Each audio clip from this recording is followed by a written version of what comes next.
At the Massachusetts Institute of Technology, the narrative starts. A math professor by the name of Gerald Lambeau is in charge of the class. He informs his graduate students at the conclusion of his lecture that he will write a very challenging mathematical problem on the board outside the classroom, and whoever solves it will have their name written on the MIT Tech. He gives his students more motivation by telling them that previous students who answered that question included eminent mathematicians. Professor Gerald gives them until the end of the semester to figure out that question because of how challenging it is. After the lecture is over, an MIT janitor named Will Hunting is seen studying the math problem that Professor Gerald had created. Later, when Will gets home, he attempts to figure out that equation on the bathroom mirror. The following day, he uses a chalk and writes the solution to the problem Professor Gerald had prepared for his students in the hallway when he is the only one there. Will enjoys drinking and hanging out with his friends Chucky, Billy, and Morgan when is not working. One day, while watching a young baseball game, Will spots a bully from his previous school. Later, he approaches the man with his friends and they start fighting. In the end, Will triumphs over his bully and brutally beats him. While the police attempt to hold him back, his friends stop him and he attacks a police officer, leading to his arrest. On the other hand, Professor Gerald hears from his students that the math issue has been resolved. He checks right away to make sure that the answer to his question was accurate. When none of his students confirm that they are the ones who actually solved the problem, he is perplexed. He asks some of his students if they are the ones who solved it. His following class fills up quickly because everyone is curious to find out who the enigmatic math prodigy is. Professor Gerald requests that the winners stand up and accept their award, but everyone in the class is still standing there looking at each other, waiting for someone to speak up. Professor Gerald informs his students that he has written another math problem that took him 2 years to solve because no one has claimed to have found the answer to his question. Professor Gerald has issued a challenge without knowing who the unnamed math prodigy is. Will, on the other hand, is released from prison and starts working on the issue almost right away. Will is writing on the board as Professor Gerald exits his office at the same time. He attempts to confront Will, believing that the latter is merely spray painting the board. When Will noticed him approaching him, he ran away. Will didn't realize he had actually solved the problem until Professor Gerald came back and looked at it later, taking 2 years to do so. He is now aware of the identity of the enigmatic math prodigy. Will meets up with his friends after work and gets some drinks at a bar. Chucky approaches some attractive women after spotting them and begins to flirt with them. Chucky makes up the fact that he attends the same class as the girls in order to impress them. When a man suddenly interrupts him and inquires as to which class he is specifically referring to, Chucky responds, "History." The man knows Chucky is lying because he attends the same class as those two girls. By inquiring about Chucky's opinions on historical topics, he attempts to humiliate him. Chucky doesn't say anything because he doesn't study history. Will therefore fills in for his friend and engages the man in conversation by presenting facts and his own ideas. The man responds with something, but Will interrupts him and finishes his thought before calling him out for paraphrasing a passage from a book word for word. Will makes fun of the individual for forking over thousands of dollars for education that he could have obtained for nothing at a public library. The man is humiliated by Will and then leaves the area. Later, Skylar, one of the girls, approaches Will and provides him with her phone number. Skylar is impressed by Will's earlier demonstration of intelligence and requests that he call her so that they can meet up for drinks later on. Will later brags about that figure to the pretend smart guy. Professor Gerald has been looking for the janitor who came up with the answers to his challenging math problems in the meantime. He finally learns Will's phone number after circling a few people. He appears at Will's court hearing regarding his alleged assault of a police officer. Will argues his case, but the judge informs him that he has a long history of assaults and small-time theft. The judge sentences Will to time in jail with a $50,000 bail because he can't ignore everything he has done. Will is consequently imprisoned, but while there he meets Professor Gerald, who has a proposal for him. After speaking with the judge, he informs Will that he is prepared to pardon him, but that Will must agree to two conditions. Will's participation in Professor Gerald's mathematics class is the first requirement, and counseling is the second. Will chuckles at the idea of going to a therapist, but he is forced to accept all of the terms presented to him in order to avoid going to jail. Will begins taking mathematics classes with Professor Gerald soon, who is astounded and pleased by his intelligence. He must then seek therapy from a therapist, but no matter how many of them he sees, Will won't talk about himself and even teases them. He reads their books the night before and mocks them in his counseling sessions. Professor Gerald seeks assistance from his old friend Sean McGuire, a community college psychology professor, as a last resort.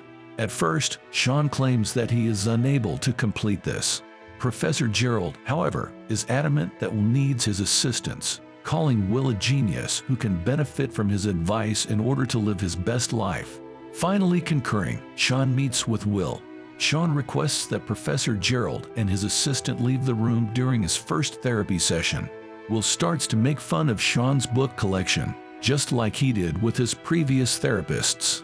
Sean is aware that Will is using this as a coping mechanism and that he is purposefully trying to enrage him. Sean maintains his composure and converses normally with Will without inquiring about Will's personal life. Then Will notices a piece of art that Sean himself created. Will draws erroneous conclusions about Sean's life from the painting and a number of art books. Sean doesn't respond to Will's insults once more, but he does become a little irritated when Will brings up his wife during the conversation. Will keeps bringing up his wife because he knows that she is Sean's weak spot. He inquires about Sean's wife's possible infidelity. Sean loses all sense of reality and grabs Will by the throat. He cautions Will not to mistreat his wife. Will abruptly informs Sean that the session is over. Will departs with the impression that he has yet again successfully broken a therapist after Sean lets go of him. Professor Gerald thinks Sean won't agree to continue working with Will after observing his attitude. Surprisingly, Sean requests to keep seeing Will starting the following week. Will goes on a date with Skylar after his therapy. Will learns during their date that Skylar is a Harvard student and comes from a very wealthy family. The two hit it off right away and enjoy spending time together. They even exchange a kiss to end their first date. The following week, when Will arrives at Sean's office, he is instructed to accompany him outside. Will is taken to a park by Sean, where they talk. He explains to Will that after giving what he said to him about his painting a lot of thought, he eventually came to the conclusion that Will is just a young child who doesn't understand what he's talking about. Sean explains to Will that he cannot predict someone's problems based solely on having a psychology degree, just as he cannot infer someone's life from reading a few art books. Sean explains that while he understands Will's reluctance to speak because of his fear of what he might say, he will eventually have to do so in order to experience the best parts of his life. Will returns to his current situation, where his friend Chucky picks him up and drives him to their place of employment at a building site. Although he calls Skylar, he is hesitant to speak with her. Will remains silent during Sean's third therapy session, and so does Sean. They remain silent the entire hour. Similar to the third session, the fourth begins with Will remaining silent. But eventually, out of boredom, Will tells Sean a joke. Sean sees as the chance to inquire if he has a girlfriend. Will goes on to explain to him about Skylar and how he hasn't spoken to her since their first date. Sean inquires as to why, to which Will responds that he believes Skylar is too good for him and that further conversation with her will only end in disaster. Sean goes on to reassure him that no one is ever too perfect or good.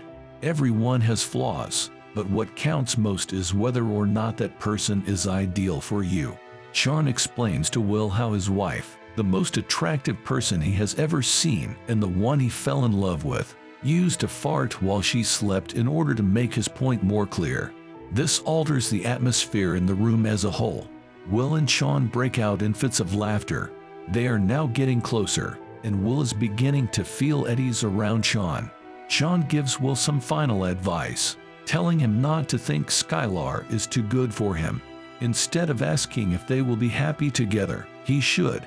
Will needs to be reminded that their session is over because he is so focused on what Sean just said. Will visits Skylar's dorm and approaches her once more after hearing Sean's encouraging words. Skylar claims she wants to go out with him but has a difficult problem to solve that might take her days or even hours to complete. Will decides to solve the issue on a napkin and give it to her because he can't wait to see her. Skylar and Will leave for their second date without any additional concerns. Will tells Skylar he has 12 brothers when she inquires about his family. Will responds with a list of 12 seemingly random names when Skylar asks him to name each of his brothers. Skylar asks Will to repeat everything because she doesn't believe him to be telling the truth.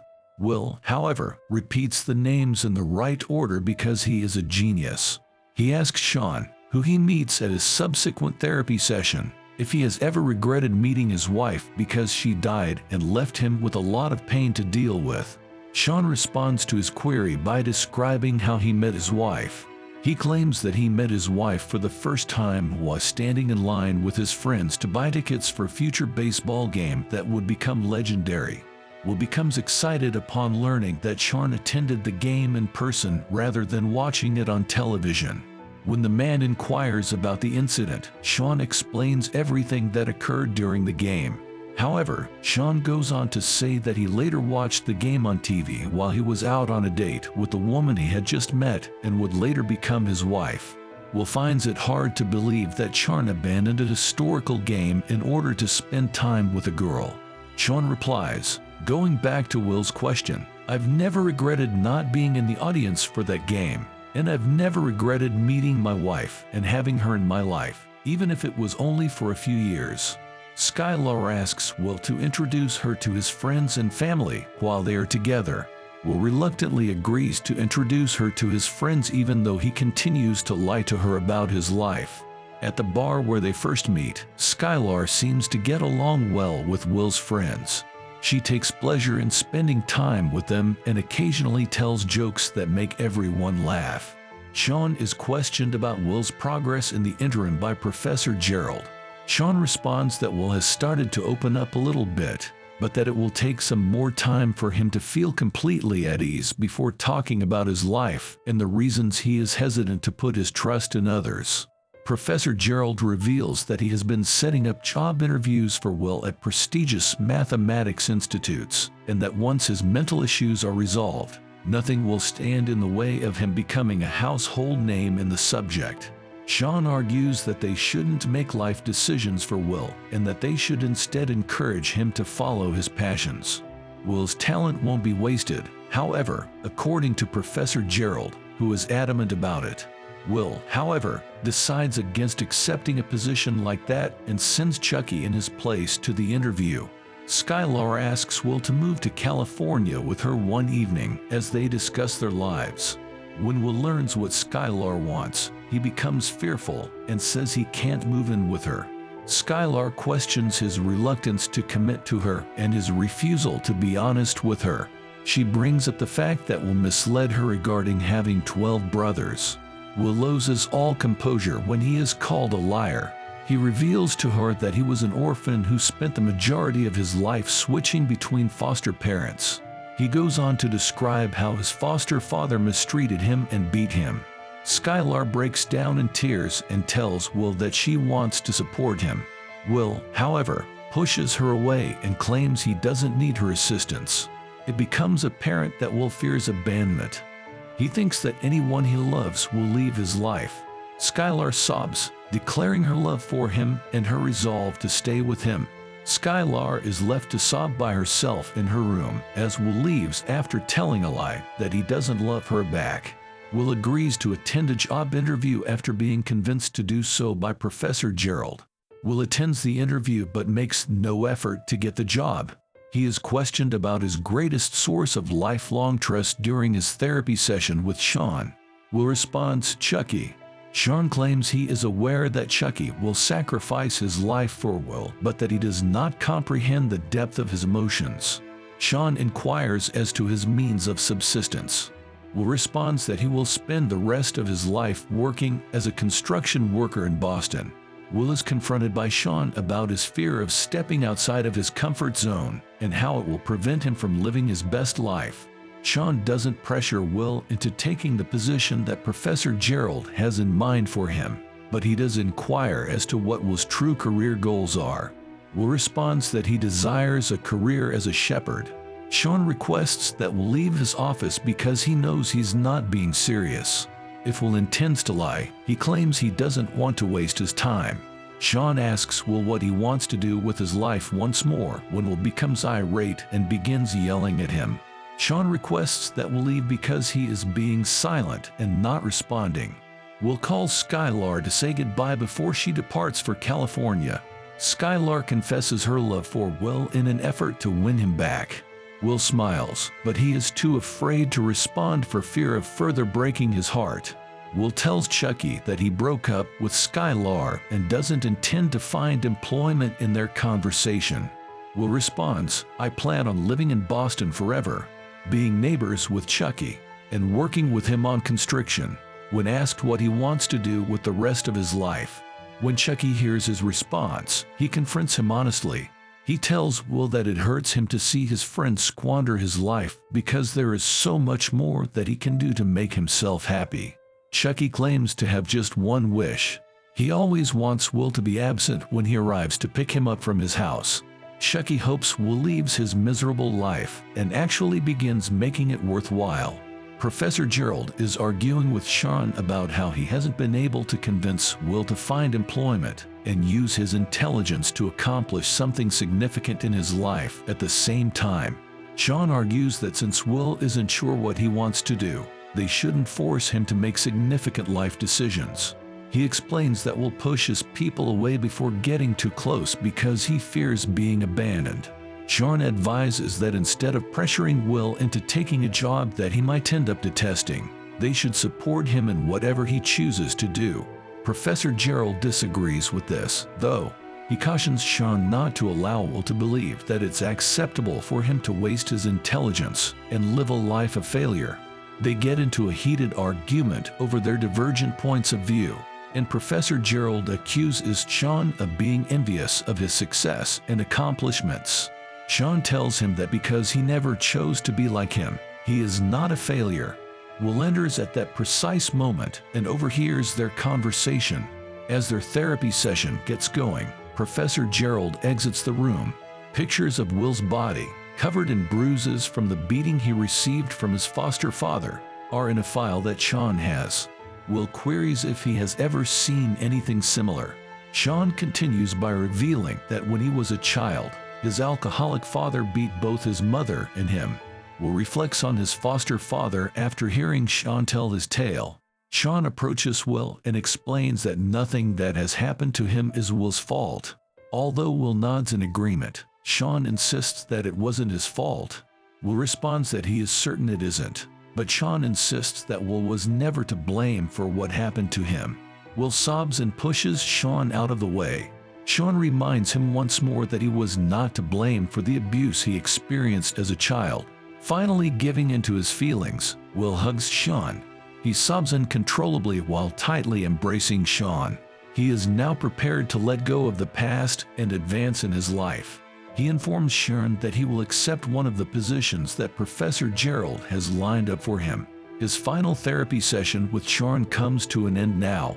Will inquires as to whether he can stay in touch. Sean responds by promising to be there for him at all times and encouraging him to follow his heart. Will gives Sean a final hug before saying goodbye. Morgan, Chucky, and Billy give him a car for his 21st birthday. Even though the car isn't brand new, Will appreciates the gift because it came from his closest friends. Sean is visited by Professor Gerald, who offers his regrets for what he said to him. Following their reconciliation, Sean informs him of his upcoming world tour.